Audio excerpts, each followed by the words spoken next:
کہ لندن کے ایک امام صاحب روزانہ گھر سے مسجد جانے کے لیے بس پر سوار ہوتے۔ لندن میں لگے بندھے وقت اور ایک ہی روٹ پر بسوں میں سفر کرتے ہوئے کئی بار ایسا ہوا کہ بس بھی وہی ہوتی اور بس کا ڈرائیور بھی وہی ہوتا تھا۔ ایک مرتبہ یہ امام صاحب بس پر سوار ہوئے، ڈرائیور کو کرایہ دیا اور باقی کے پیسے لے کر ایک نشست پر بیٹھ گئے۔ ڈرائیور کے دیے ہوئے باقی کے پیسے جیب میں ڈالنے سے قبل دیکھے تو پتا چلا کہ 20 پینس زیادہ آ گئے ہیں۔ پہلے امام صاحب نے سوچا یہ 20 پینس وہ اترتے ہوئے ڈرائیور کو واپس کر دیں گے کیونکہ یہ ان کا حق نہیں بنتے۔ پھر ایک سوچ آئی کہ اتنے تھوڑے سے پیسوں کی بھلا کون پرواہ کرتا ہے۔ ٹرانسپورٹ کمپنی ان بسوں کی کمائی سے لاکھوں پاؤنڈز کماتی بھی ہے، ان تھوڑے سے پیسوں سے بھلا ان کی کمائی میں کیا فرق پڑے گا۔ میں ان پیسوں کو اللہ کی طرف سے انعام سمجھ کر جیب میں ڈالتا ہوں اور چپ ہی رہتا ہوں۔ اسی کشمکش میں کہ واپس کروں یا نہ کروں، امام صاحب کا اسٹاپ آ گیا۔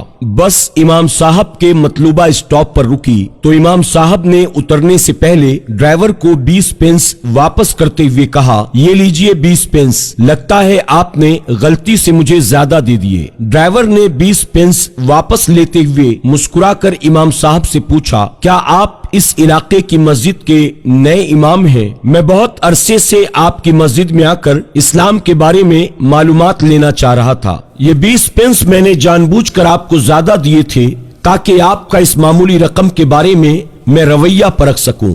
امام صاحب جیسے ہی بس سے نیچے اترے، انہیں ایسے لگا جیسے ان کی ٹانگوں سے جان نکل گئی ہے۔ گرنے سے بچنے کے لیے ایک بجلی کے پول کا سہارا لیا اور آسمان کی طرف منہ اٹھا کر روتے ہوئے دعا کی، یا اللہ مجھے معاف کر دینا، میں ابھی اسلام کو 20 پینس میں بیچنے لگا تھا۔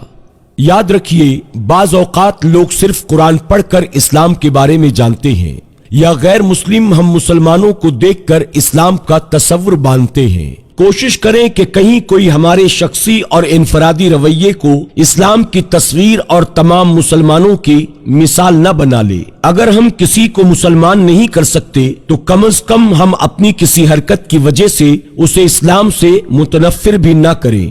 ہم مسلمانوں کو زیادہ احتیاط کی ضرورت ہے کیونکہ سفید کپڑے پر لگا داغ دور سے نظر آ جاتا ہے۔ آپ سے گزارش ہے کہ